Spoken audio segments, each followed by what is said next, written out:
वसुदेवसुतं देवं कंसचाणूरमर्दनं देवकी परमानन्दं कृष्णं वन्दे जगद्गुरुं मूकं करोति वाचालं पङ्गुं लङ्घयते गिरिं यत्कृपातमहं वन्दे परमानन्दमाधवम्।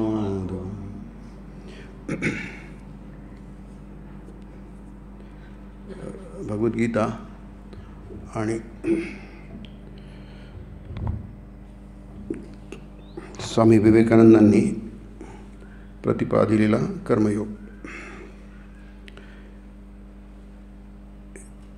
या दोन ग्रंथांची आपण विवेचना करत आहोत.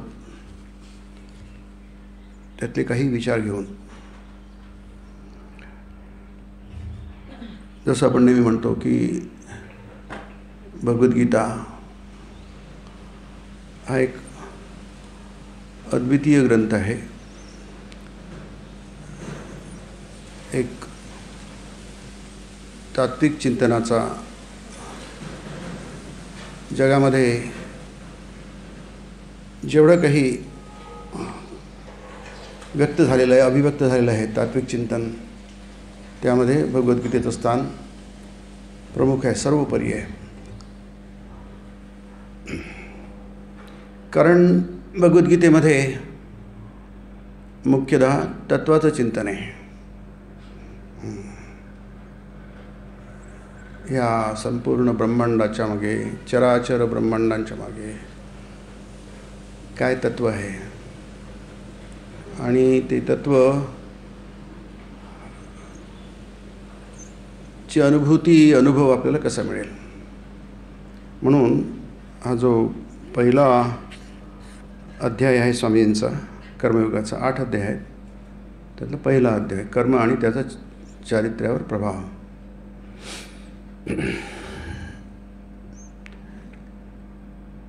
हे याच्यामध्ये ते तत्त्व सांगितलं आहे आणि तत्त्वाची जेव्हा अनुभूती होते, अनुभवतो त्यावेळी काय होतं की, आणि तेच आपल्या मानव जीवनाचं लक्ष आहे. सुरुवातच तशी केली आहे की पौरात्य दर्शन म्हणजे तत्त्वचिंतन. पूर्वेकडलं दर्शन तत्त्वज्ञान हे भारतीय दर्शन या अर्थाने. भारत जगाला काय सांगतं, भारताकडे जगाला सांगण्यासारखं काय आहे, म्हणजे स्वामींच्या भाषेमध्ये देण्यासारखं काय आहे, आपण जगाला काय देऊ शकतो, किंवा जगाला आजपर्यंत आपण काय देत आलो आहोत आणि अजूनही काय देत आहोत, हे आपल्याला भारतीय दर्शनाचं जर आपण चिंतन केलं तर कळेल. स्वामीजी म्हणतात, जिथे जिथे जगामध्ये जो शुद्ध विचार आहे किंवा तत्त्वाचा विचार आहे, तिथे तिथे जगभर भारताचा प्रभाव पडलेला आहे, फार प्राचीन काळापासून. आणि जगाला ते मान्य आहे, जगातले जेवढे काही चिंतक आहेत त्यांना हे मान्य आहे की भारताच्या चिंतनाचा प्रभाव जगावर पडलेला आहे. भारत हा एक अगदी प्राचीन काळापासून एक अतिसमृद्ध असा देश किंवा भूमी होती. ती दोन्ही अर्थाने भौतिक आणि आध्यात्मिक या दोन्ही बाजूमध्ये सर्वोत्तम होती. आपल्याला जगामध्ये दुसरा देश दिसत नाही की जो एवढा समृद्ध असेल. अति समृद्ध, जगामध्ये दुसरा कोणताही देश समृद्ध नव्हता एवढा, त्याची तुलनाच करता येत नाही भारताच्या समृद्धीची. आज जसं आपण म्हणतो की अमेरिका अत्यंत समृद्ध देश आहे, कारण त्याच्याकडे साधन संपत्ती भरपूर आहे. आता ती कशी आहे वगैरे हा भाग वेगळा, तो वेगळा विषय आहे. म्हणजे असं की ती समृद्धी खरी समृद्धी नाही आहे, परंतु त्यांची विश्वसनीयता उत्तम आहे. खरी समृद्धी नाही आहे. त्यांनी जगाला काही हात केलं, जग त्यांच्याकडे त्यांना हातावर काहीतरी ठेवायला तयार आहे. म्हणून जसं म्हणतो डॉलरला सगळ्यात जास्ती मागणी आहे. त्या पण भारताची समृद्धी तशी नव्हती, खरी समृद्धी होती. आणि त्यामुळेच जिथे काहीच नव्हतं ते लोक इकडे आले, आक्रमणं झाली आणि भारताची ती समृद्धी सगळी लुटल्या गेली.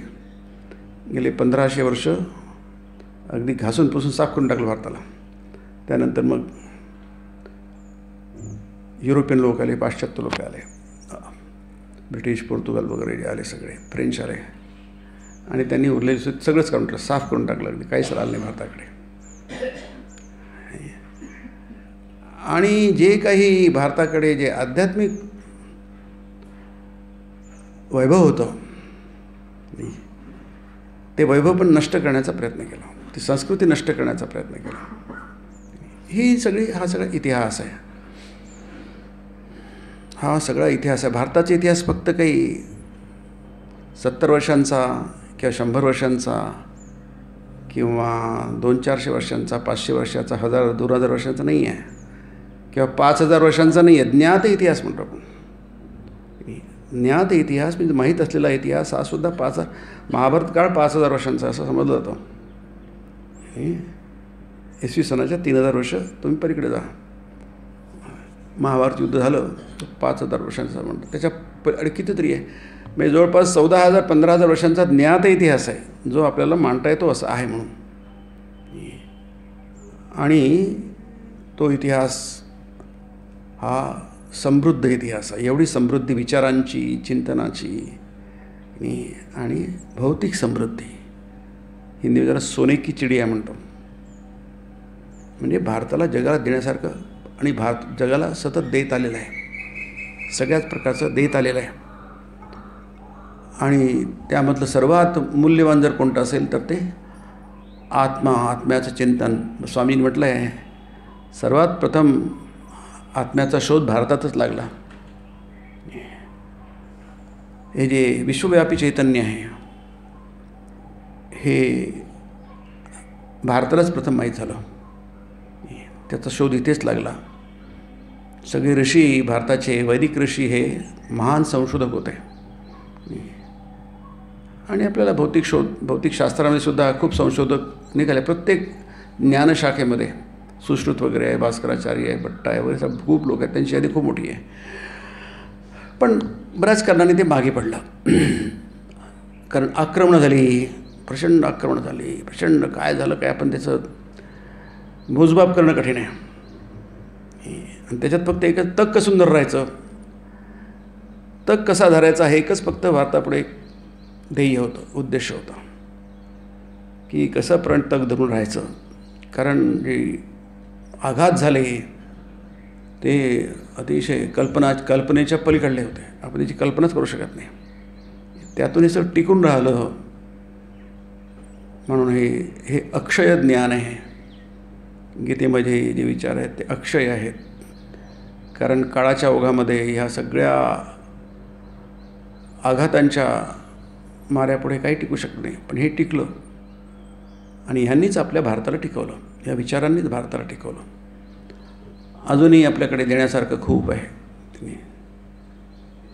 अर्थात भौतिकता आपली संपूर्ण, जसं म्हटलं मी, तळाला घासून पुसून काहीच ठेवली नाही, शिल्लकच ठेवली नाही.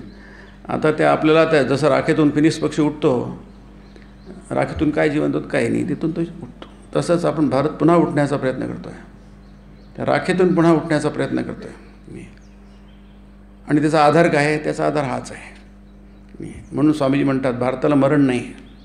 शॅल इंडिया डाय भारत काय मरण पावेल नाही. भारत मरण पावलं की जगातले सगळेच काही चांगुलपणा, आध्यात्मिकता सगळे लयाला जाईल. त्यामुळे याचं महत्त्व, या तत्वांचं महत्त्व फार जास्ती आहे. हे प्रत्येक भारतीयाला,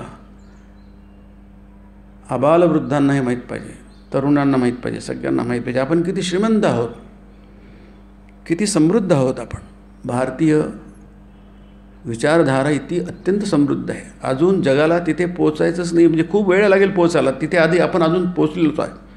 फार प्राचीन काळी आपण पोचलेलो आहोत. स्वामी म्हणतात ते नुसतं अंदाज यायला सुद्धा जगाला बरेच वर्ष लागते, शेकडो वर्ष लागतील अजूनही आपण कुठे पोचलो होतो. पण आपण ते आपलं वारसा आहे, तो भारताचा वारसा आहे, तो त्याच्यासाठी आणि जगासाठी आहे. म्हणून जगाच्या पाठीवर भारत आहे, एक वेगळा देश आहे, इतर देशांसारखा नाही आहे. आणि इतर देश स्वतःचं बघतात, भारत जगाचा विचार करतो. संपूर्ण जगाचा विचार करणारा एक देश, जगाच्या पाठीवर एकच देश आहे. सर्वे सुखिनः सन्तु असं म्हणणारा एकच देश आहे. सगळेजण सुखी व्हावेत, सर्वे सन्तु निरामयाः. सगळेजण, सगळ्यांच्या जीवनातून ज्या काही समस्या आहेत, रोग आहे, आमय म्हणजे रोग, सगळेजण निर्विकार व्हावेत. सर्वे भद्राणि पश्यन्तु. सर्वांनी सगळं चांगलंच बघावं. मा कश्चित दुःख भाग भवेत. कोणालाही दुःख होऊ नये. ही प्रार्थना जी आहे, किंवा ज्ञानेश्वर महाराजांची प्रार्थना आहे, त्याला आपण पसायदान म्हणतो, की जगाचं सगळं भलं व्हावं, मंगल व्हावं, ही त्यांनी प्रार्थना केली. आपल्या गुरूंना ते वरदान मागितलं, स्वतःसाठी नाही तर जगाच्या कल्याणासाठी, की नाही. हा एवढं मोठं स्वामीजी म्हणत असत, भारताचं हृदय, आर्यांचं हृदय सागरासारखं विशाल होतं. त्यांच्या मनामध्ये अशी क्षुद्रता नव्हती. विशाल हृदयाचे होते, आकाशासारखं विशाल, समुद्रासारखं विशाल, की नाही. दुसऱ्यांना कत्तल करून, मारून आपण बळकवायचं, हा असा कुटिल विचार कधीही भारतीयांच्या मनात आला नाही. आणि यालाच म्हणतात संस्कृती. ही संस्कृती आपल्याला गीता देते. हे विचार आपल्याकडे आले कुठून? गीता आली कुठून? गीता ही दर्शन आहे, म्हणजे अनुभूती आहे ती. दर्शन म्हणजे बघणं, हे बघितल्या गेलं आहे, अनुभव केला गेला आहे, याच्यावर उभारणी झाली आहे, समाजाची उभारणी झाली आहे, देशाची उभारणी झाली आहे. पाया जसा असतो ना, फाउंडेशन, त्याच्यावर इमारत उभी राहते, तसं याच्यावर उभी राहिलेली आहे. आणि त्यामुळे गीतेचा जो संदेश आहे, हा संदेश चिरकालीन आहे, नेहमीसाठी आहे, प्रत्येकासाठी आहे आणि सर्व काळांसाठी आहे. हा अध्यायाचा स्वामींनी शेवट केलेला आहे, असा केलेला आहे की जीवनाच्या मार्गावर जसजसे आपण पुढे जाऊ, तेव्हा मग आपल्याला आशा वाटू लागेल. जीवनाच्या मार्गात क्रमशः पुढे जाता जाता आपण सतत पुढे पुढे जात आहोत. एक एक दिवस मागे जात आहे आणि आपण सतत जसं वाटचाल करतो, 1 पाऊल 2 पाऊल 3 पाऊल आणि हळूहळू पुढे जातो, तसंच आपण जीवनाच्या मार्गात हळूहळू पुढे जात आहोत. आणि क्रमशः सावकाश हळूहळू तेव्हा आपल्याला आशा वाटू लागेल की आज ना उद्या केव्हा तरी असा एक सोन्याचा दिवस उगवेलच उगवेल की ज्या दिवशी आपण यथार्थपणे स्वार्थगंध शून्य होऊन जाऊ. हे आपल्या भारताने आपल्यासमोर ठेवलेलं मोठं ध्येय आहे. स्वार्थगंध शून्यता हा गीतेचा संदेश आहे की तुम्ही इथे स्वामींनी 7 उद्देश दिलेले आहेत, 7 हेतू दिलेले आहेत की माणसं कर्म करतात, आपण गेल्या वेळी बघितलं, कर्म करणं किंवा न करणं हा काही विकल्प नाही आहे, पर्याय नाही आहे. मी वाटलं तर करीन, नाही तर नाही करील. कर्म केलं जात नाही, कर्म घडतं, कर्म होतं. हा गीतेचा संदेश आहे. गीता त्याच्या 17 अध्यायामधून 18 मधून सतत सांगते की कर्म हे घडत आहे. प्रकृत्यैवच कर्माणि क्रियमाणानि सर्वशः. सर्वशः सर्व प्रकारैहि. सगळ्या प्रकारांनी कर्म घडत आहे. कोणाकडनं? प्रकृतीही क्रियमाणानि. ही जी प्रकृती आहे, ही जी आपल्याला इंद्रियांच्या माध्यमातून ज्याचा आपण अनुभव घेतो, ही प्रकृती, ही झाड आहे, झुडूप आहे, बिल्डिंग आहे, तुम्ही आहात, मी आहे, आपण बोलतो आहे, ऐकतो, त्याला प्रकृती म्हणतात. ती अभिव्यक्त आहे, ती आपल्याला अनुभवाला येते. क्रियमाणानी, ती सगळं करते आहे. गुणी कर्माणि सर्वशः. गुणी म्हणजे त्रिगुणाच्या माध्यमातून सत्व रज तम, ही 3 गुण आहेत. ते सतत जगामध्ये घडत असतात. सत्व रज तम, तम रज सत्व, सत्व रज तम. सकाळी सत्व असतं, दुपारी रज असतं, संध्याकाळी तम असतं. आपला दररोज असतो आपण. सकाळी त्याला ब्रह्ममुहूर्त म्हणतात, पहाटे 3 ते 6च्या दरम्यान. नंतर मग आपण आपल्या कामाला लागतो. ती काय? प्रवृत्ती आहे, ती क्रियाशीलता आहे. आपण क्रियाशील होतो आणि नंतर हळूहळू आपण शिथिल होतो. दिवसभर आपण क्रियाशील झाल्यामुळे हळूहळू मग आपण शांत होतो. हळूहळू मग आपले डोळ्याच्या पापण्या मिटतात, आपण झोपी जातो. तमोगुण. पुन्हा सकाळी उठतो, सत्वगुण. याला म्हणतात गुण. हे जे गुण आहे, प्रकृती गुण, गुणांनी सगळं जग चाललं आहे. ह्या सगळ्या ज्या क्रिया दिसतात, ह्या गुणाने दिसतात. आता हे आपल्याला शोधून काढायचं आहे. हे आपल्यापुढं समोर ठेवलेलं मोठं आव्हान आहे, मोठं काम आहे, प्रोजेक्ट आहे. असा एक सोन्याचा दिवस उगवेलच उगवेल की ज्या दिवशी आपण यथार्थपणे स्वार्थगंध शून्य होऊन जाऊ आणि ज्या मंगलक्षणी आपण असे संपूर्ण निस्वार्थ होऊ, त्याच क्षणी आपली समस्त शक्ती एके जागी केंद्रीभूत होईल आणि आपल्यातील अंतरस्थ ज्ञान प्रकाशित होईल. म्हणजे आपण आत्मज्ञानी होऊ. आपण आत्मज्ञानी होऊ. आणि आत्मज्ञानी झालो, त्याला गीतेमध्ये कृतकृत्य म्हटलं आहे, सर्वज्ञ म्हटलेलं आहे, सर्वविद म्हटलं आहे. सर्वविद भजति माम सर्वभावेन भारत. सर्वविद म्हणजे सर्व जाणणारा, सर्वज्ञ म्हणजे सर्व जाणणारा. कृतकृत्य म्हणजे त्याला जे काय करायचं त्यांनी करून टाकले, आता त्याला काय करायचं का बाकी राहिलं नाही आहे. हे आपल्यासमोर ठेवलेलं ध्येय आहे, सर्वोच्च ध्येय. हे आपल्या भारतीय विचार संपदेने ठेवलेलं आहे. भारताने सांगितलं आहे की तुम्ही करा, तुम्ही करा. आणि त्यासाठी थोडे अंतर्मुख व्हा, चिंतनशील व्हा. ही चिंतनशीलता भारतीय परंपरेचा प्राण आहे. हे सगळे आपले ऋषी होते, सगळे चिंतनशील होते. स्वामीजी म्हणत असत की ही माझं जर कार्य दिसतं आहे ना, हा सगळा बाहेरचा आहे. मी मूलतः चिंतनशील आहे. मला कुठेतरी एकदा एकांत स्थानी जाऊन हिमालयामध्ये फक्त चिंतन करायचं आहे. आपण म्हणू अरे हे तर अनप्रोडक्टिव्ह आहे की नाही, सगळं अनप्रोडक्टिव्ह आहे, त्यातून निघणार काय? नाही, तसं नाही. त्याच्यातूनच सगळं जग उठतं. ह्या चिंतनातूनच सगळं निघतं. चिंतन हे कर्म आहे, महान कर्म आहे. याच्यातून मोठी मोठी कामं घडतात. जग हलवून सोडणारी लोक निर्माण होतात. त्यांनी एक प्रबळ इच्छाशक्ती निर्माण होते. कर्माचं हे आहे, ते गीता सांगते, कर्मयोग सांगतो. प्रबळ इच्छाशक्ती, प्रचंड इच्छाशक्ती. आपण जगाचा इतिहास बघितला, जग हलवून सोडणारी लोक प्रचंड इच्छाशक्तीची होती. मग हलवून सोडणं म्हणजे वाईट अर्थाने, चांगल्या अर्थाने. जे काही भलं केलं, जे काही वाईट केलं, जी काही लोकं होती त्यांच्यामध्ये प्रचंड इच्छाशक्ती होती. आता आपण वाईटचं म्हटलं तर रावणामध्ये काय प्रचंड इच्छाशक्ती होती, मी कल्पना करा. तो काही वाकत नाही, काही झालं तरी वाकत नाही. तो पूर्णपणे नष्ट झाला, पण तो वाकला नाही. दुर्योधनामध्ये काय प्रचंड इच्छाशक्ती होती. किती आश्चर्य आहे. प्रचंड इच्छाशक्ती होती. शेवटपर्यंत तो वाकला नाही, अगदी शेवटच्या श्वासापर्यंत तो वाकला नाही. पण तो दुराचार आहे, दुष्कृत्य आहे की नाही. ते काय आहे, सच्चरित्र नाही आहे, दुष्चरित्र आहे. चारित्र्य आहे पण ते दुष्चरित्र आहे.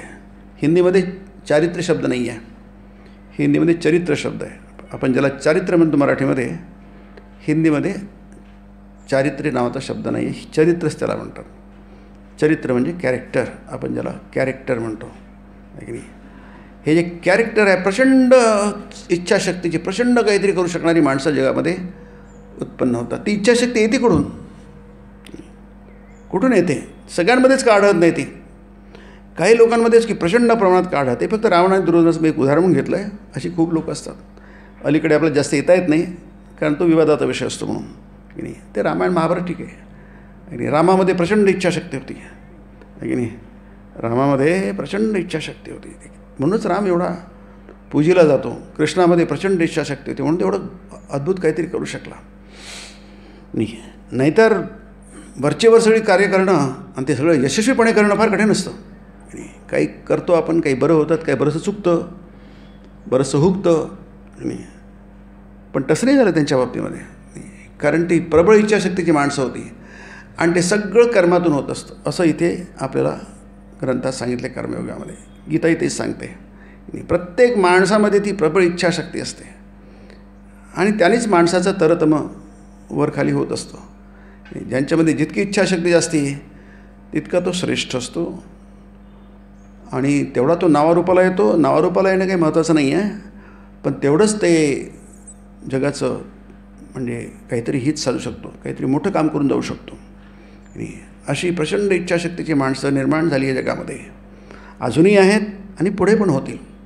इथे स्वामीजी म्हणतात की ही सर्वज्ञ आताही आहेत आणि मी नक्की सांगू शकतो निःसंशयपणे की यापुढे सुद्धा अशी माणसं निर्माण होतील. असं नाही की ते आले आणि आता संपलेत.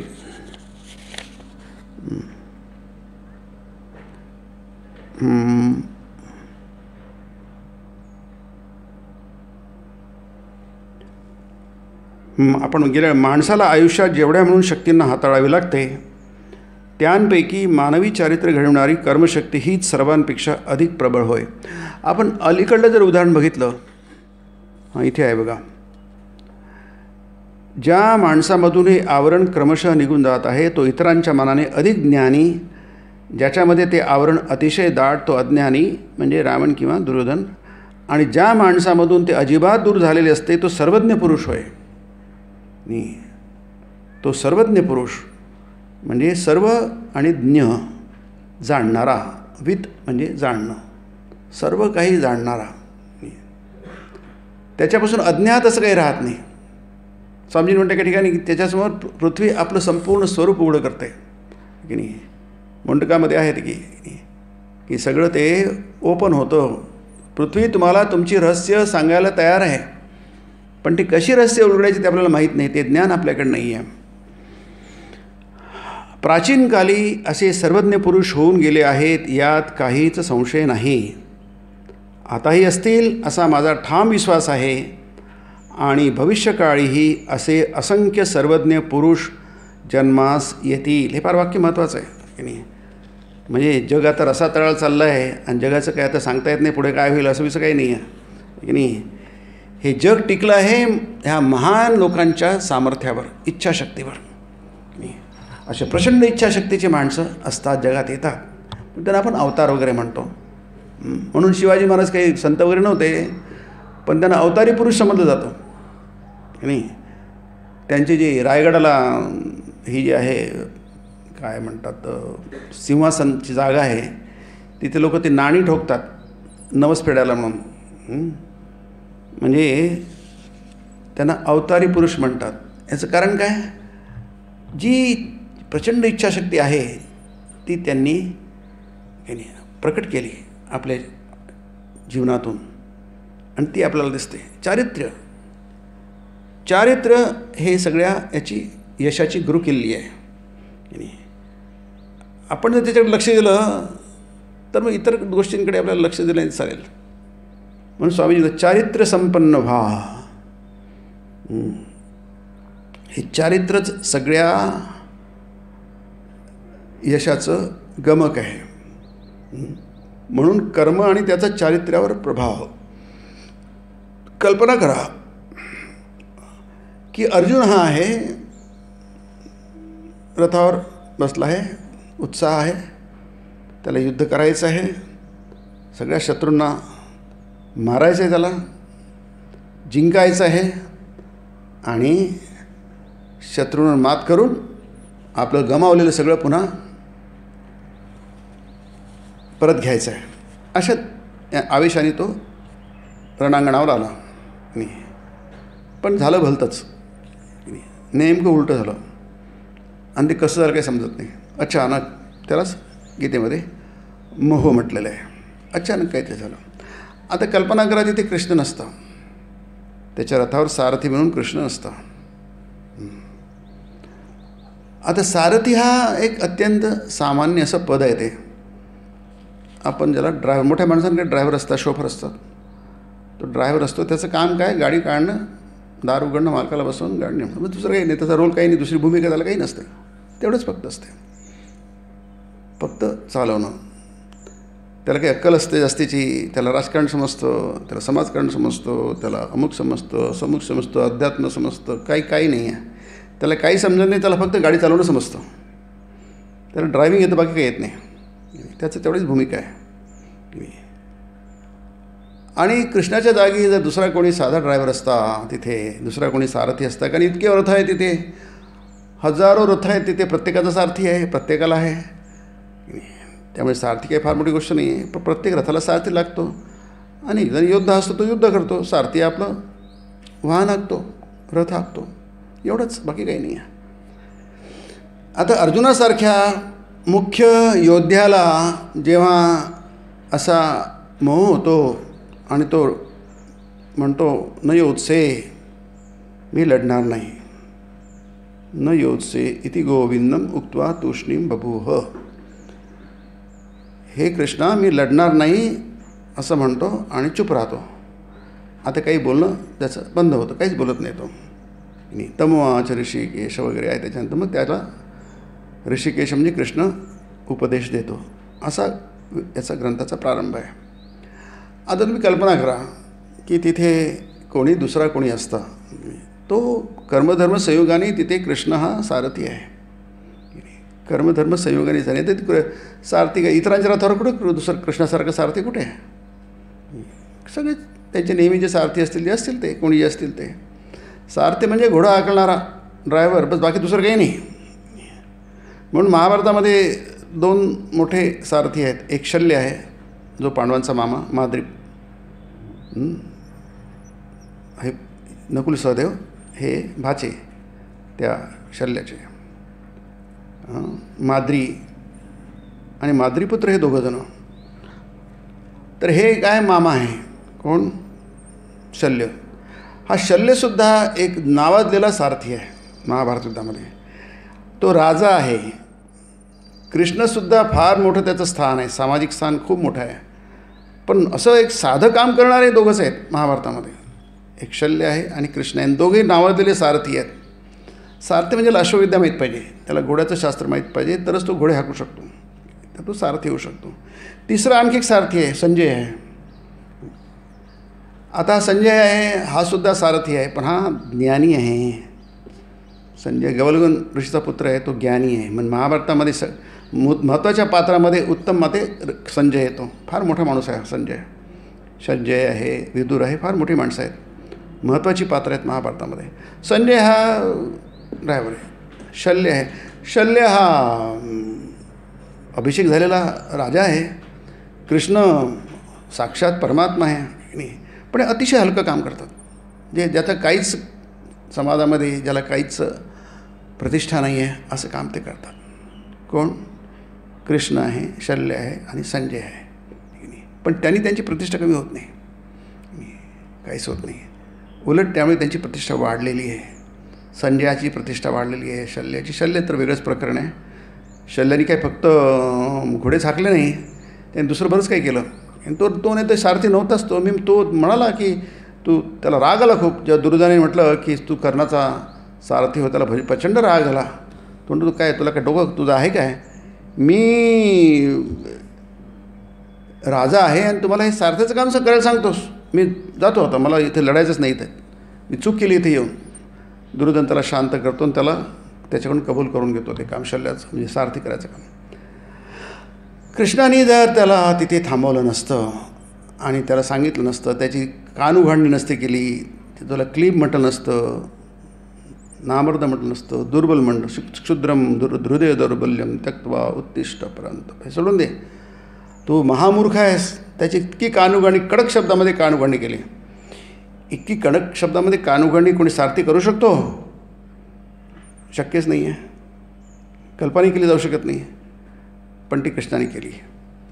कारण ते मित्रत्वाचं सख्यत्वाचं नातं होतं. आणि चुपचाप त्यांनी सगळं असे म्हणजे थापडाच मारल्या अर्जुनाला. प्रचंड त्याची अगदी कडक शब्दामध्ये कानउघाडणी केली. कुतस्त्वा कश्मलबिदम विषमे समुपस्थितम क्षुद्रम हृदय दौर्बल्यम त्यक्त्वा उत्तिष्ठ परंतप.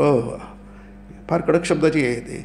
स्वामीजी तिथपर्यंत म्हणतात की 2 श्लोक जर गीतेचे तुम्ही वाचले तर तुम्हाला पूर्ण गीता वाचल्यासारखं तुम्हाला. म्हणजे गीतेचं महत्त्व काय आहे की नाही. तुम्हाला कोणती गोष्ट मोह तुम्हाला केव्हा येऊन घेरेल की सांगता येत नाही. शोक आणि मोह हे माणसाचे बीजभूत दोष म्हटलेले आहे. हे बीजभूत दोष आहे, त्याने माणसं चुकावर चुका करतात. महाभारतात तेच आहे, चुकावर चुका करतात. म्हणून कृष्णाने जेव्हा त्याला ती सांगितली की बाबा हे तू चूक करतो आहेस, हे तुझं वागणं बरोबर नाही आहे.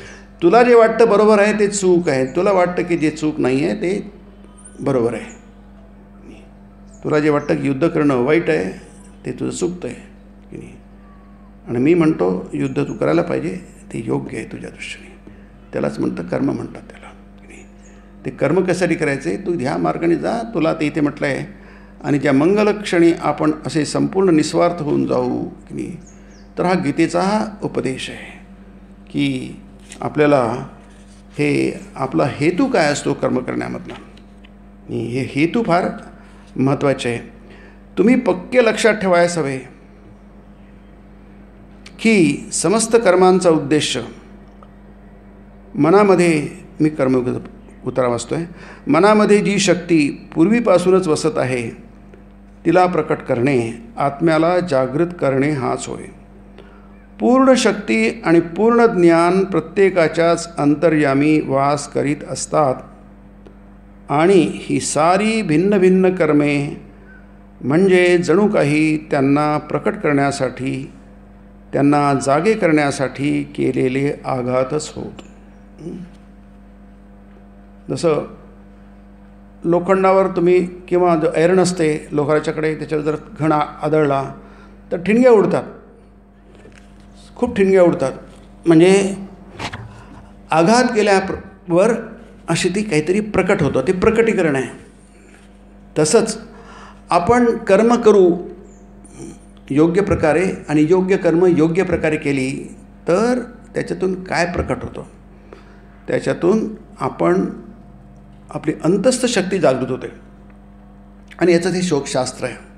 याला ब्रह्मविद्या म्हटलं आहे. ब्रह्मविद्यायाम योगशास्त्रे, ब्रह्मविद्येच्या अंतर्गत योगशास्त्र आहे. नुसतं योगशास्त्र काही कामाचं नाही आहे आणि नुसते ब्रह्मविद्यासुद्धा काही कामाची नाही आहे. 2 एकत्र पाहिजे. म्हणून गीतेमध्ये पुष्पिकेमध्ये ब्रह्मविद्यायाम योगशास्त्रे असं आहे ते. ब्रह्मविद्येच्या अंतर्गत योगशास्त्र पाहिजे. तुम्हाला ब्रह्मविद्या माहिती आहे की ब्रह्मविद्या काय? हे जगामध्ये एक तत्व आहे की चैतन्य आहे. हे सगळं विश्व चैतन्यमय आहे आणि जगामध्ये आनंद भरलेला आहे, ठासून भरलेला आहे आनंद. जिकडे तिकडे आनंदच, आनंदाशिवाय काहीच नाही आहे. आनंदाचा महासागर आहे हे जग म्हणजे. पण आपल्याला तो टॅप नाही करतायत, तो चैतन्य आपल्याला टॅप नाही करतायत की नाही. त्यालाच आपण ब्रह्म म्हणतो की नाही. ते त्याला टॅप नाही करतायत. त्यामुळे आपण नेहमी उद्विग्न असतो, दुःखी असतो, वैतागलेले असतो, जीवनाचा उभं आलेला असतो आपल्याला. याचं कारण काय? आपल्याला ते टॅप नाही करतायत.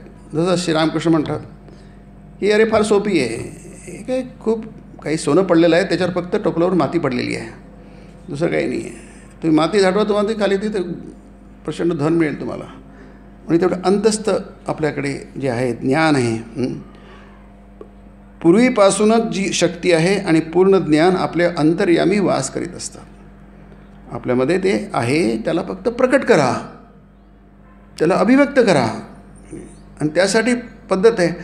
आपण जी कर्म करतो किंवा ज्या प्रकारे कर्म करतो त्या प्रकारे केल्यामुळे कर्मांची निवड आपली आम्ही विशिष्ट प्रकारे झाल्यामुळे नेमकं उलटं घडतं. जे व्हायला पाहिजे ते होत नाही, नेमकं उलटं होतं. म्हणजे आपण दुःखी होतो. याचं कारण आपल्या कर्मामधून अज्ञान उत्पन्न होतं, ज्ञान उत्पन्न होत नाही. आणि अज्ञान माणसाला दुःखी करतं, मोह माणसाला दुःखी करतं. आपल्यामधनं ज्ञान प्रकट झालं पाहिजे आणि शक्ती प्रकट झाली पाहिजे. मग काहीतरी, जसं आपण बघा आपल्याचं उदाहरण घेतलं शिवाजी महाराजांचं, आहे की नाही, त्यांनी काहीतरी प्रकट केलं, काहीतरी करून दाखवलं. ही शक्ती ही दैवी शक्ती आहे, देवाची शक्ती आहे. ती असते, प्रत्येकामध्ये असते. आणि ज्याच्यामधून जितकी प्रकट होते तितका तो महान होतो. आपण संतांचं उदाहरण घेतो, ते काय आपल्यासारखेच आहेत, त्याच्यात काय आहे. किंवा असं म्हणू ते आपल्यासारखं नाही आहे, तसंही म्हणूया.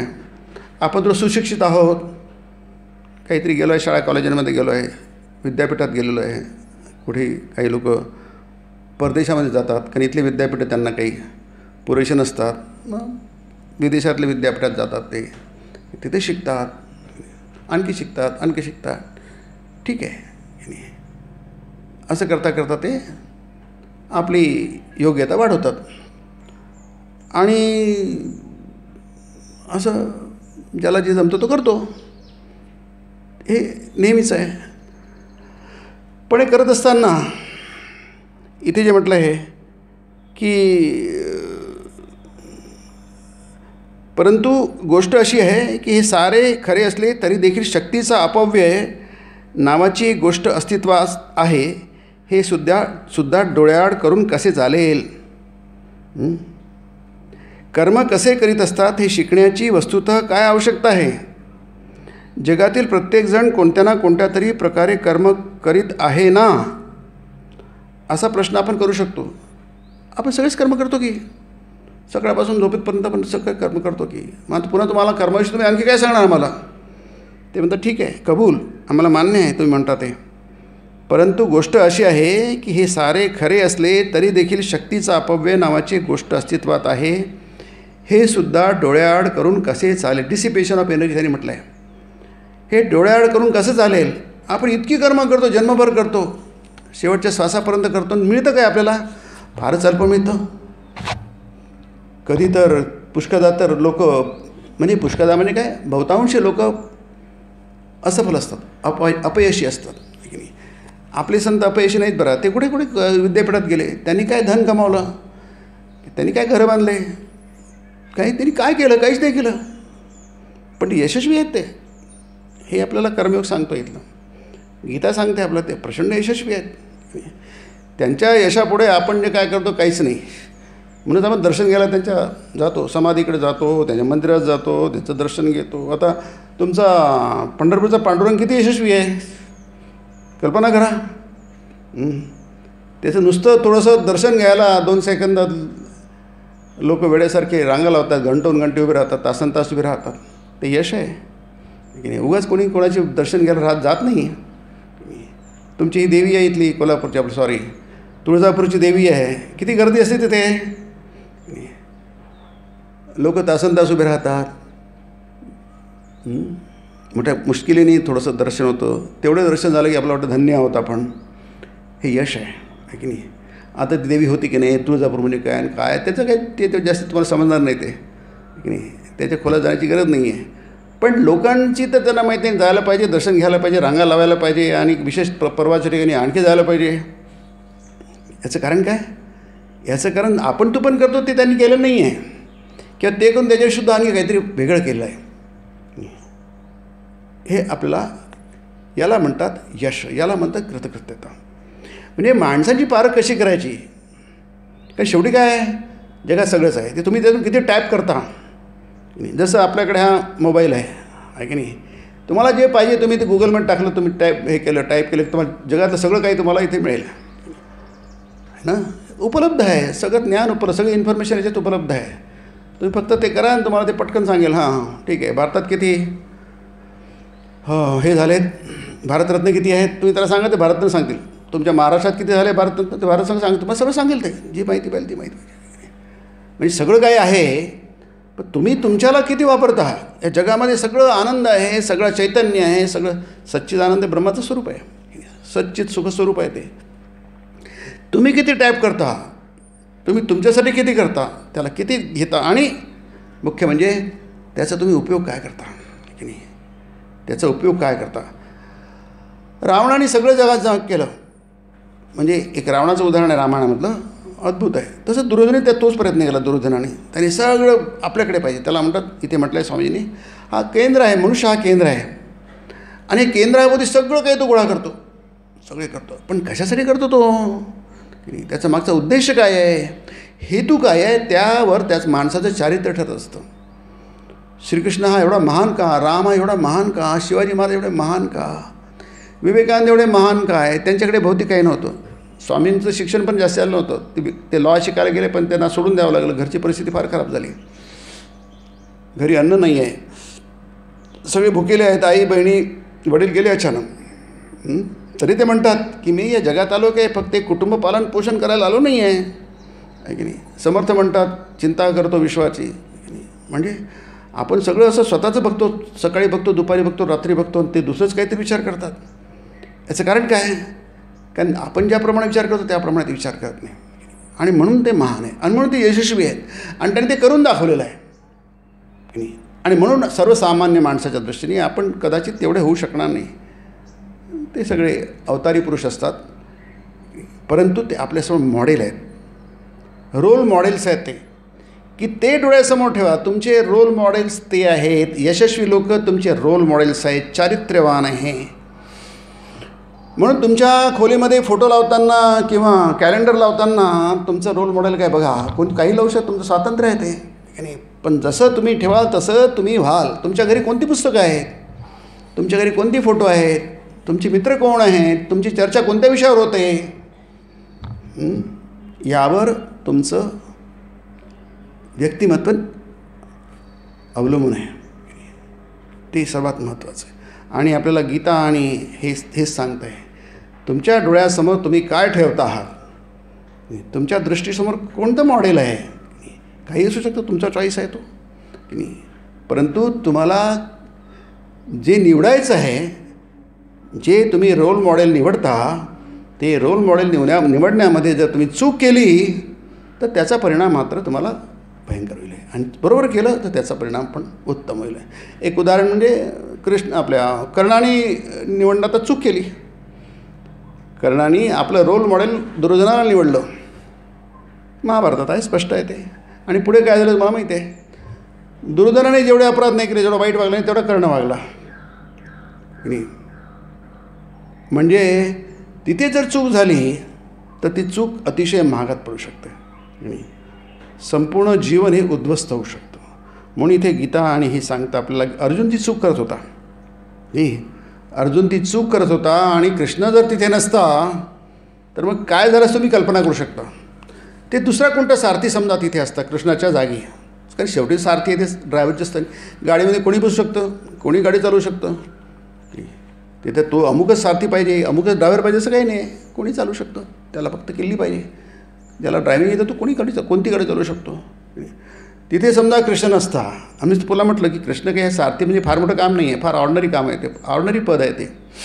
तिथे कृष्ण असता आणि तिथे नेहमीचा कोणताही ड्रायव्हर असता तर त्याचं काय झालं असतं. गीता आपल्याला मिळालं नसते, हा भाग वेगळा आहे की नाही. आपल्याला गीता काही मिळाली नसते, हे तत्त्वज्ञान, सर्वोच्च तत्त्वज्ञान आपल्याला मिळालं नसतं.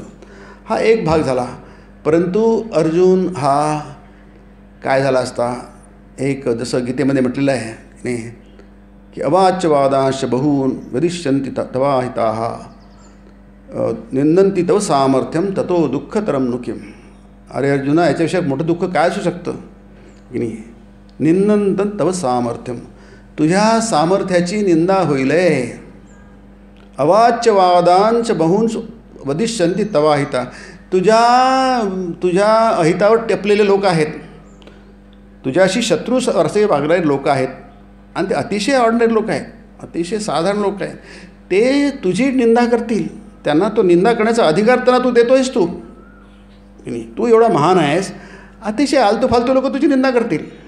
निंदन तत्व सामर्थ्यम ततो दुःखतरम नुकिम. याच्याविषयी दुःख मोठं कोणतं असणार बरं, आहे की नाही.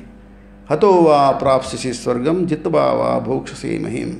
अरे मेलास तर तू स्वर्गात जाशील, स्वर्गाची सुख उपभोगशील. हत्वा आणि जगलास तर ही पृथ्वीचं राज्य तू उपभोगशील. म्हणजे तुम्ही कर्म करून तुमच्या कर्माच्या मागचा हेतू काय आहे हे तुम्ही बघा, आणि तो हेतू फार महत्त्वाचा आहे. माणूस नाना हेतूंनी प्रेरित होऊन कार्यास प्रवृत्त होत असतो. कोणत्या तरी एखाद्या हेतूखेरीज कार्य मुळी होणेच संभवनीय नाही. कार्याच्या मागे हेतू नसेल तर ते कार्य होणारच नाही. कार्याच्या मागे हेतू आहेच, पण पुष्कळदा कार्याचा हेतू अतिशय वाईट असतो. म्हणून तुम्ही तुमचे हेतू तपासून बघा. म्हणजे you to start begin with the beginning स्वामी म्हटलं आहे. इथे हे आपण आता हे म्हणतो, परंतु यासाठी आपल्याला पायापासूनच सुरुवात करावी लागेल. प्रत्येक कर्म, छोटं मोठं कर्म ते तुम्ही तपासून बघा, त्याच्या मागचा हेतू काय आहे, आणि ते तुम्हाला आत्मज्ञानाकडे घेऊन जाईल. तुमच्या हृदयात जो प्रकाश आहे तो प्रकट होईल आहे. असतो मा सद्गमय तमसो मा ज्योतिर्गमय. तुम्ही अंधाराकडून उजेडाकडे झाला नाही तर उजेडाकडून अंधाराकडे तुमचा प्रवास सुरू होईल आहे, उलटा प्रवास सुरू होईल आहे. त्यामुळे तुमचे जे हेतू आहेत ते तुम्ही तपासून बघा. आता स्वामींनी इथे 7 हेतू दिलेले आहेत. ते 7 का 10 असू शकतात, 20 असू शकतात, किती असू शकतात. एक मोजके 7 दिलेले आहे रिप्रेझेंटेटिव्ह की नाही. पण एक लक्षात ठेवा, कोणत्या तरी एखाद्या हेतूखेरीज कार्य मुळी होणे संभवनीय नाही. If there is cause there must be effect. कारणाशिवाय कार्य होत नसतं की नाही. If there is a effect there must be some cause. काहीतरी घडत असेल त्याच्या मागे काहीतरी हेतू असेल. हा हेतू फार मुख्य असतो आणि त्यानेच माणसामध्ये फरक पडतो आहे की नाही.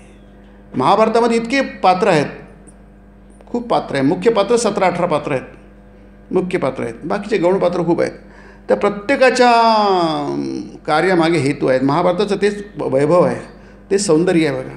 प्रत्येक पात्राच्या मागे काही ना काहीतरी हेतू आहे. तो हेतू बहुतेकाचा चुकीचा हेतू आहे आणि प्रत्येकजण चुका करतात.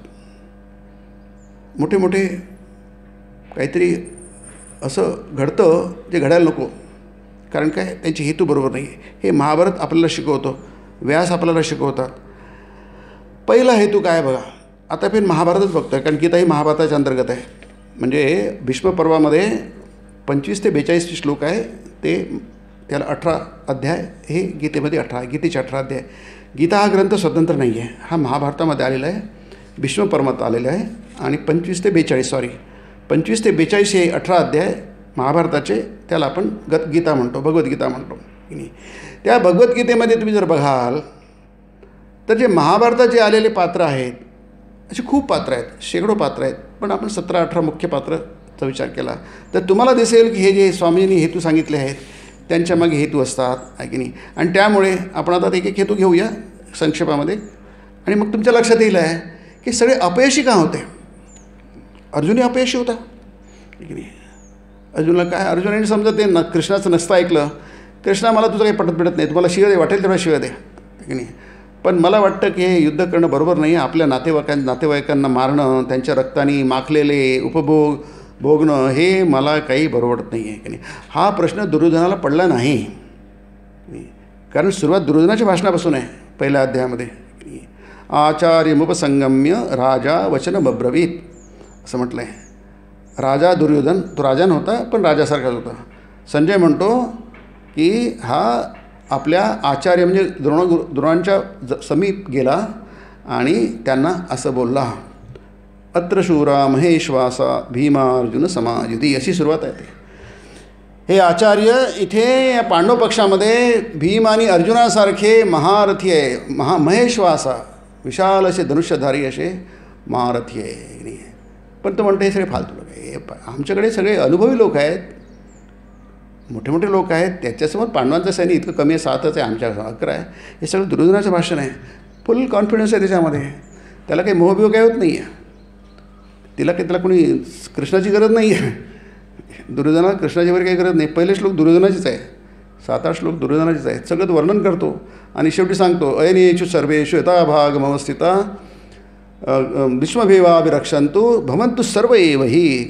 काय म्हणजे त्याला विद्वान माणूस आहे तो. त्याचं जे क्षेत्र आहे त्यात विद्वान आहे तो, की तुम्ही आपापल्या जागी मोर्चावर राहा, सांभाळा आणि सगळ्यांनी एकच करा की भीष्माचं रक्षण करायचं आहे. भवन्तु सर्व एव हि.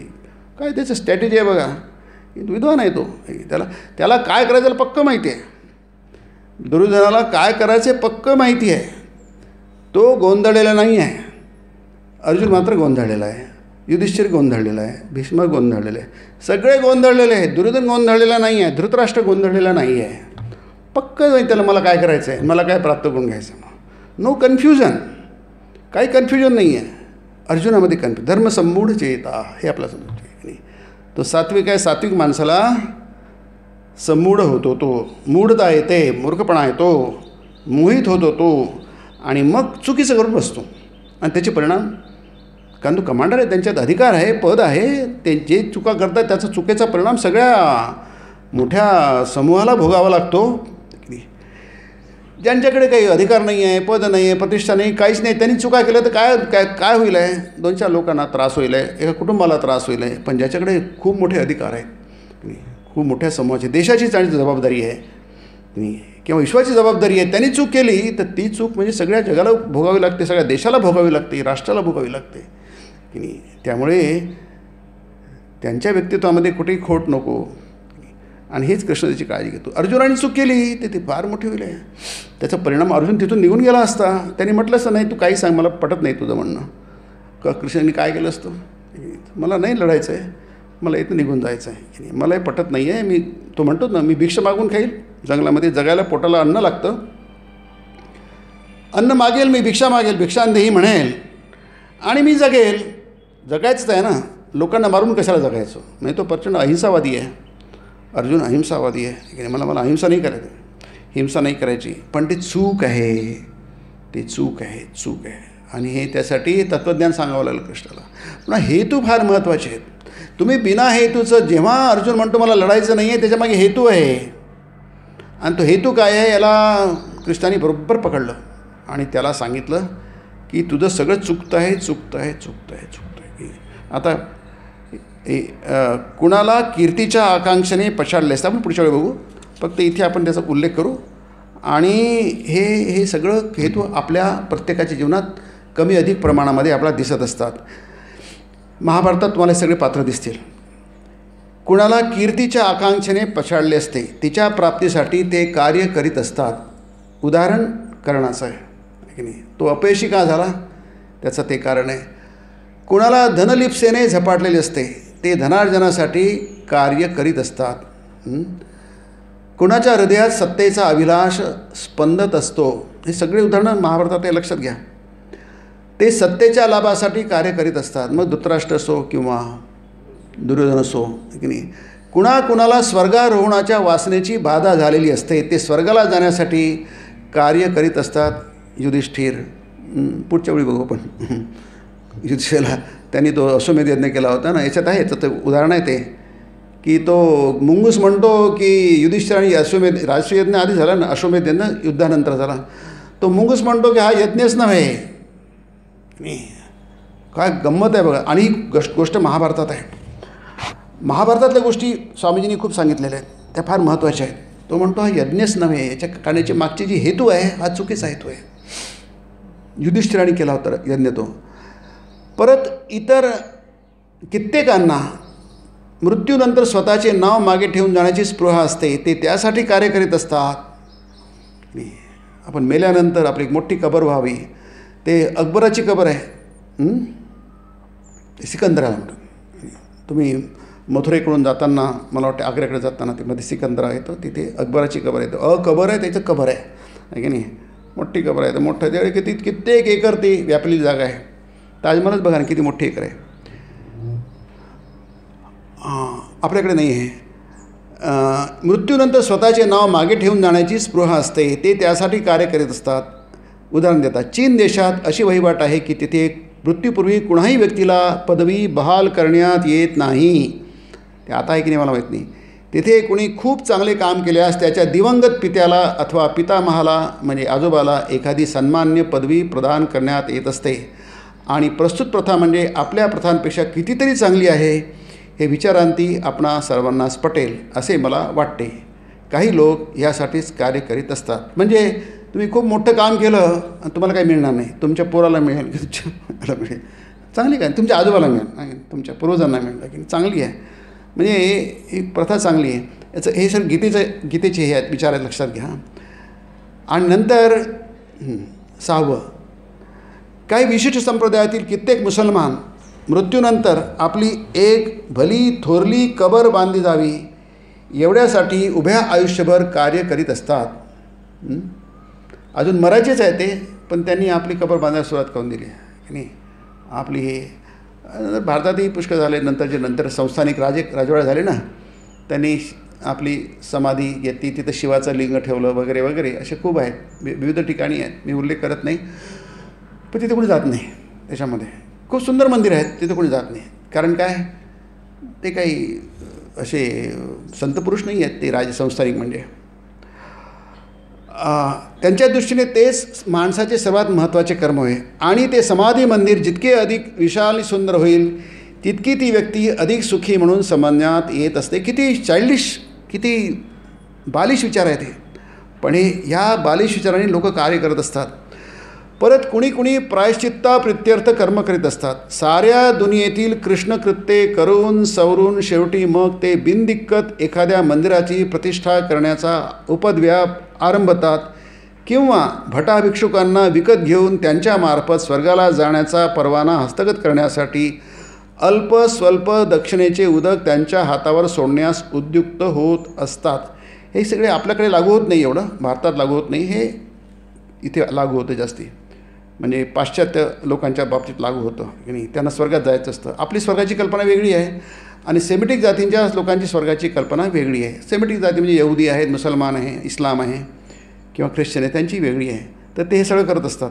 ते काही आत्मज्ञान वगैरे त्यांच्या दृष्टीने काही नाही येते.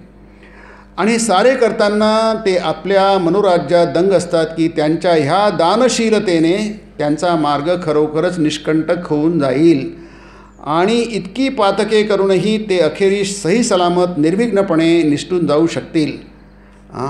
हे थोडंफार कर्णाचं म्हणता येईल आहे की नाही. कर्ण अतिशय दानशूर असतात, इतकी त्याची प्रसिद्धी केली आहे. पुढच्या वेळी बघूया आपण ते.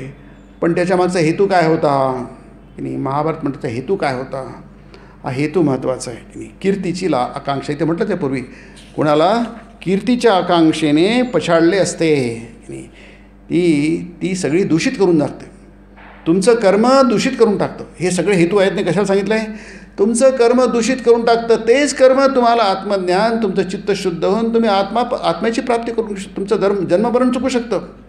आणि तुम्ही हे हेतू ठेवल्यामुळे तुम्ही लघु होऊन जाता, छोटेसे होऊन जाता. आता आणखी असो तर आता आपण कर्मासाठी जे कर्म त्याची आलोचना करू. आता खरं कर्म कोणत्या उद्देशाने करत असतात याचा थोडासा विचार केला जातो इथे. सर्व देशात अशी काही पुरुषरत्ने निपजत असतात की ज्यांच्यामुळे पृथ्वीचे वसुंधरा नामाधिमान सार्थ होत असते. म्हणजे रत्न, पृथ्वी ही रत्न आहे आणि रत्न म्हणजे ती माणसं आहेत. अतिशय मूल्यवान माणसं या पृथ्वीने निर्माण केली आहेत, अनादी काळापासून निर्माण केली आहे. आणि ते पृथ्वीचं वैभव आहे की नाही ना. पृथ्वीचं वैभव म्हणजे रत्न म्हणजे वसुंधरा, म्हणजे रत्नासारखी माणसे, अतिशय अमूल्य अशी महान माणसे पृथ्वीने निर्माण केली आहेत. ते काय करत असतात, ते मॉडेल आहे आपल्यासमोर, उत्तम मॉडेल असावं. ते कर्मासाठीच कर्म आचरित असतात. नावलौकिकाची त्यांना तमा नसते किंवा स्वर्गाला जाण्याची पर्वा नसते. निर्हेतुक कर्म, इथे गीतेमध्ये म्हटलं आहे निस्पृह म्हटलं आहे त्याला की नाही. निस्पृह सर्व कामेभ्यो युक्त इत्युच्यते तदा. माणूस जेव्हा सर्व कामनांविषयी निस्पृह होतो, आता तुम्हाला कसं काय शक्य आहे, कसं काय नाही, ते आहे तो आदर्श आहे. काही गरज नाही तुम्हाला कामना ठेवायची, कोणतीही आकांक्षा नको, तुम्हाला कीर्ती नको, काही नको, तरच तुम्ही खरी माणसं व्हाल, खरी चारित्र्यवान माणसं व्हाल. किंवा स्वर्गाला जाण्याची पर्वा नसते. स्वर्गात काही ठेवलेलं नाही आहे. आपल्याला पृथ्वीचा स्वर्ग करायचा आहे. कारण काय, तिथे आपण मजेत राहू. इथेही स्वर्ग नको आपण, तिथेही स्वर्ग नको. केवळ त्याने लोकांचे खरोखर कल्याण होईल म्हणून. आणि यांच्या व्यतिरिक्त आणखी असे काही लोक असतात की जे याहीपेक्षा उच्चतर हेतूने गरिबांवर उपकार आणि मनुष्य जातीला सहाय्य करण्याची व्रतदीक्षा घेऊन कार्यास प्रवृत्त होतात. अमुक एक कार्य सत्कार्य आहे आणि सत्कार्यावर त्यांची श्रद्धा व प्रीती असते, म्हणूनच ते त्या सत्कार्याचे अनुष्ठान करीत असतात. सत्कार्य करा, सत्कार्य करा, सत्कार्य करा, चांगलं कार्य करा, सदहेतूनी सत्कार्य करा, सद्वृत्तीने सत्कार्य करा. ते खरोखर कर्म आहे की नाही. हेतू तुमचा शुद्ध पाहिजे, कारण हेच कर्म तुम्हाला सर्वोत्तम फळ देईल आहे. आणि तुमचा जर हेतू चुकला तर हेच कर्म तुम्हाला रसातळाला नेईल आहे, तुमचं अधःपतन होईल आहे. आपण आता एवढं बघून संपवू. म्हणूनच ते ह्याच्या उलट पूर्वोक्त सारथी हेतूंवर किंचित विचार केल्यास काय आढळते. प्रथम नामयशासंबंधित विचार करू. नावाच्या इच्छेने म्हणजे तुमचे हेतू चुकले, त्याच्यामध्ये काय दोष आहेत आणि तुम्ही तसं करू नये हे सांगता. हे सगळे गीतेचे विचार आहेत. हे सगळे गीतेचे विचार आहेत, फक्त स्वामीजींनी आपल्या भाषेत ते मांडलेले आहेत. नावाच्या इच्छेने प्रवृत्त होऊन केलेल्या प्रयत्नास सर्वसाधारणपणे हातोहात फळ असे कधीच लाभत नसते म्हटल्यास काहीच वावगे होणार नाही. आपण कीर्ती पाहिजे, आपल्याला नाव पाहिजे, सगळ्यांनी आपल्याला ओळखलं पाहिजे की नाही, आपलं नाव सगळीकडे पसरलं पाहिजे, वर्तमानपत्रात आलं पाहिजे वगैरे वगैरे. आजकाल काय ते सोशल मीडियावर छोटे मुलं असतात, एवढीशी बारकी, त्यांना काय ते डान्स करताना काय करतात, आईवडिलांना काय इतके विचित्र होपले डान्स असतात, ते गलिच्छ अश्लील असतात. पण आईवडिलांना एवढं कौतुक असतं की बाबा माझी मुलगी डान्स करते, माझा मुलगा डान्स करते, सगळं जग बघतं.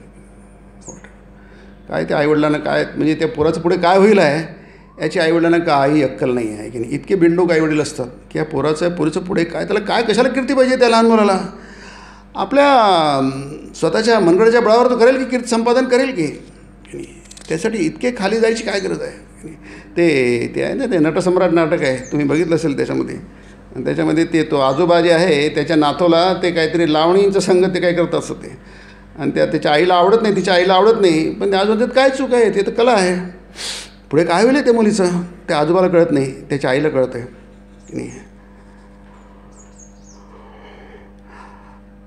ते आमच्यापर्यंत येऊन पोचण्याआधीच बहुधा वृद्धापकाळ आमच्यावर झडप घालीत असतो. जीवनाला उतरती कळा लागून साराच कारभार आटोपण्याच्या पंथास लागलेला असतो.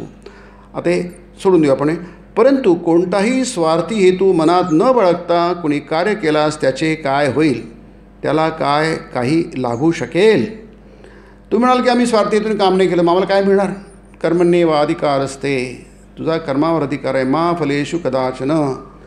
कोणताही हेतू मनात ठेवून काम करू नकोस. अर्जुनाला उपदेश दिला आहे, कोणताही हेतू ठेवू नकोस की नाही. कर्म कर, हेतू ठेवू नकोस, पण कर्म अवश्य कर. मा कर्मफल हेतू मा ते संगोस्त करून. असं म्हणू नको मला कर्म कशाला करायचं, मला काही मिळणारच नसेल, मला कीर्ती मिळणार नसेल, मला धन मिळणार नसेल, मला सत्ता मिळणार नसेल, मला पद मिळणार नसेल, मला काहीच मिळणार नसेल, त्याची आकांक्षा मला ठेवायची नसेल, मी कर्म करायचंच कशाला मग. मग ते संगो वस्तू कर्मणी असं म्हणू नकोस आहे की नाही. तुला जे फळ मिळेल ना, महाफळ मिळेल, फार मोठं फळ मिळेल. आणि हेतू ठेवणे तर फार अल्प फळ मिळेल, ते अतिशय अल्प फळ मिळेल. हा फरक सामान्य माणसाच्या डोक्यात शिरत. त्यासाठी गीता लागते आपल्याला, त्यासाठी कर्म येऊ लागतो. नाही तर माणसाच्या डोक्यात काही शिरत नाही. माणूस फक्त सरळ बघतो.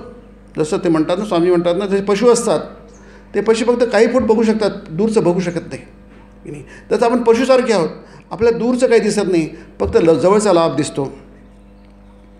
स्वामी म्हणतात होय, त्यालाच तर सर्वांपेक्षा अधिक लाभ होत असतो. निस्वार्थताच अधिक लाभदायक असते. फक्त लोकांना ती आचरणात आणण्यासाठी आवश्यक असलेला धीर धरवत नाही. Unselfishness is paying but the people have no patience to practise it. निस्वार्थता ही तुम्हाला खूप खूप काही देईल आहे, अचाट फळं देईल आहे, पण ती प्रॅक्टिस करण्यासाठी माणसामध्ये पेशन्स नाही आहे, धीर धरवत नाही आहे की नाही. कृष्ण हा अचाट माणूस होता, फार तो निस्वार्थ होता, अतिशय निस्वार्थ. त्यांनी स्वतःसाठी काहीही केलं नाही. रामाने स्वतःसाठी काही केलं नाही. विवेकानंदांनी स्वतःसाठी काही केलं नाही. जे स्वतःसाठी जगत नाही तेच खऱ्या अर्थाने जगतात, आणि जे स्वतःसाठी जगतात स्वामींना ते मेल्यासारखेच होत. ते जगतात कशाला म्हणायचं ना. They alone live who live for others, the rest are more dead than alive. त्यांना जिवंत राहणं असं म्हणण्यापेक्षा ते मेलेच आहेत असं समजा. खऱ्या अर्थाने कोण जगतात? They alone live who live for others की नाही. स्वतःसाठी जगण्याची तुम्हाला गरजच नाही आहे. त्यासाठी तुम्हाला उत्पन्नच केलेलं नाही जगाने. या सृष्टीने, या प्रकृतीने तुम्हाला त्यासाठी उत्पन्नच केलेलं नाही आहे. तुम्हाला उत्पन्न केलं आहे देवाची सेवा करण्यासाठी. मना चंदनाचे परित्वा जदावे. तुम्ही चंदनासारखं चंदन दुसऱ्यासाठी दिसतं आहे. सदा सर्वदा योग तुझा घडावा, तुझे कारणी देह माझा पडावा. हे जे आपलं जीवन आहे, आयुष्य आहे, देवाच्या सेवेत घडायला तुझे कारणी देह माझा पडावा. अशी लोक धन्य होतात, महान होतात. शिवाजी महाराजांचा कोणता उद्देशच नव्हता. स्वतःसाठी त्यांनी काहीच केलं नाही आहे. उदाहरण म्हणून बघतोय आपण, फक्त आपलं काही उदाहरणं असली पटकन समजतं. शिवाजी महाराजांनी स्वतःसाठी काहीच केलं नाही आहे. ते छत्रपती स्वतःसाठी झालेच नाही आहे. राज्याभिषेक स्वतः केलंच नाही आहे. ते रयतेचे राजा होते म्हणून रयतेचे पण लोकांना काही प्रॉब्लेमच नव्हता, काही आपत्तीच नव्हती. त्यांना माहिती आहे राजा बसला आहे म्हणजे आमचा राजा आहे, आम्ही बसलो आहे सिंहासनावर.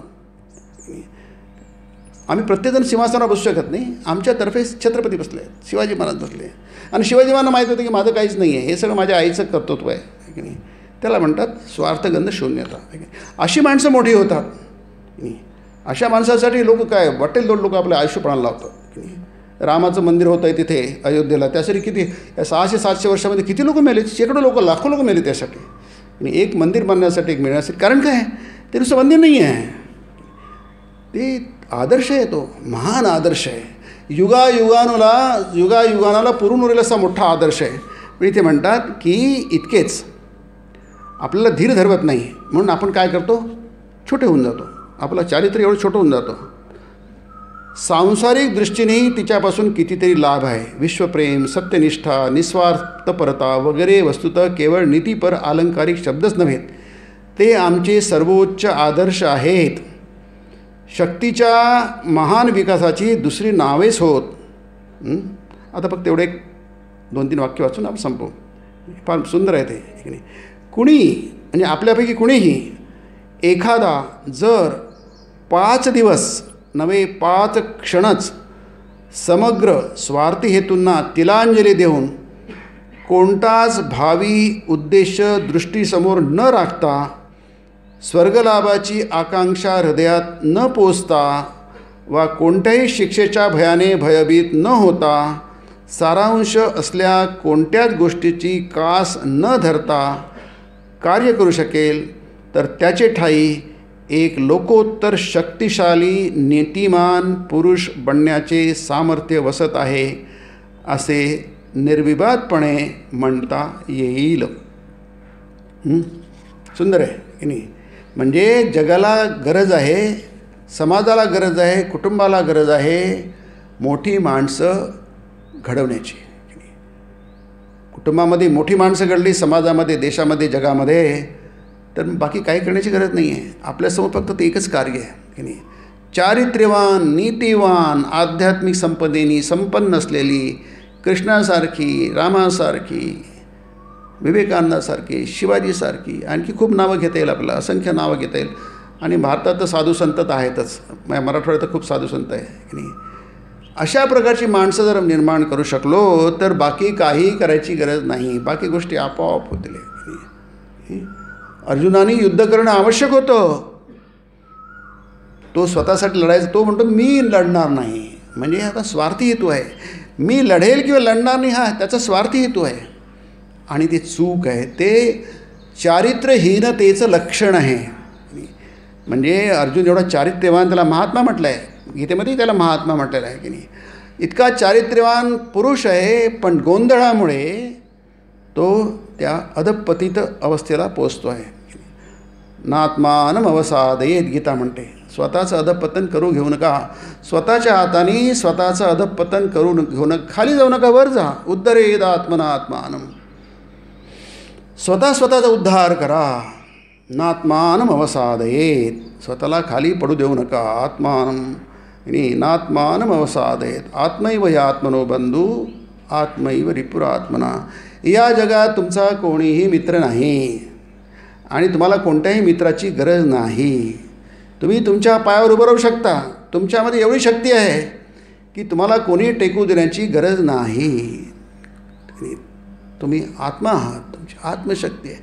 सर्व समस्त शक्ती तुमच्या आत आहे. तुम्हाला कोणत्याही आधाराची गरज नाही आहे. तुम्हीच तुमचे मित्र आहात. आत्मैव ह्यात्मनो बंधू. याच्या उलट पण बरोबर आहे. आत्मैव रिपुरात्मना. तुम्हीच तुमचे शत्रू आहात. तुम्हाला जगात कोणी शत्रू नाही आहे. कोणताही शत्रू तुमचं जेवढं नुकसान करणार नाही तेवढं नुकसान तुम्ही स्वतःचं करता.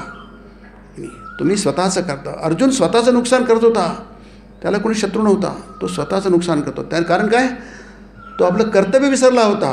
आणि जे कर्तव्य त्याला स्वर्गाकडे घेऊन जाणारं, ते जे कर्तव्य त्याला मुक्तीकडे घेऊन जाणारं, तो म्हणतोय मला नाही करायचं. हे चूक आहे, हे पाप आहे असं म्हणतो. हे त्याला कळत नाही आहे की नाही. आणि तीच अशी संभ्रमित अवस्था आपल्या सर्वांची होते. आणि म्हणून आपल्याला गीतेची आवश्यकता आहे, कर्मयोगाची आवश्यकता आहे की नाही. या संभ्रमातून हा संभ्रम भारताला आपण 1000 वर्षांनी पिशाच्यासारखं झपाटलं आहे बघा. आपण 1500 म्हणा, 2000, आपण जुना काळ सोडून देऊ. महाभारताचं युद्ध झालं ते काही युद्ध म्हणजे युद्ध, ते सत्तेसाठी झालं आहे की नाही.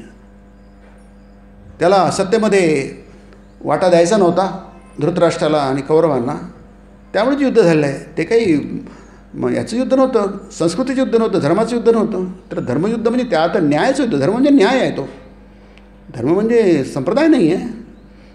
तो न्यायाचा पक्ष. पांडव म्हणतात न्यायाचा पक्ष आमचा आहे.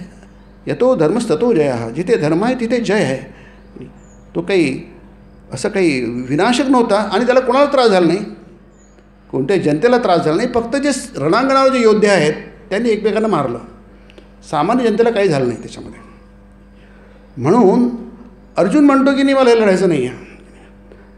नाही लढला तर काय होईल, जे प्रकृतीचं काम आहे, जे प्रकृतीने तुम्हाला तुम्ही एखाद्या रंगमंचावर तुम्ही नाटक करतात, तुम्ही भूमिका घेतली आहे आणि मला म्हणतं की नाही मला रावणासारखं नाही व्हायचं आहे. मी अरे पण तू रावणाची भूमिका आहे तुझी. रावणासारखं तुला अभिनय करावा लागेल.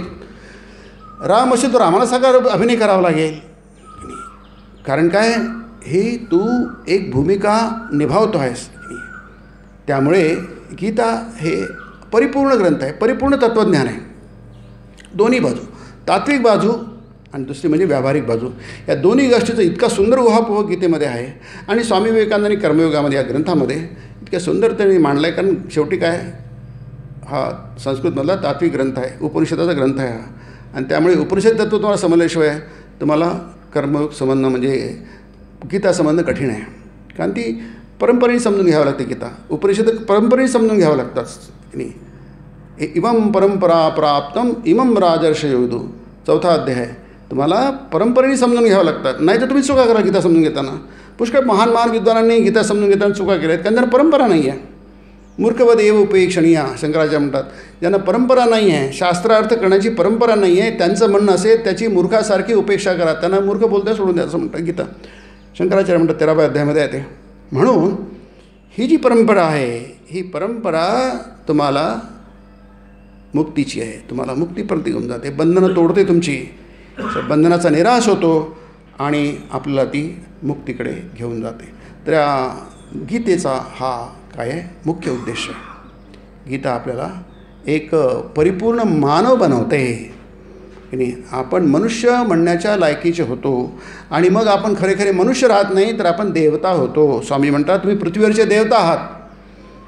तुम्हाला मनुष्य म्हणणं म्हणजे तुमच्यावर मिथ्या कलंक आरोप आहे.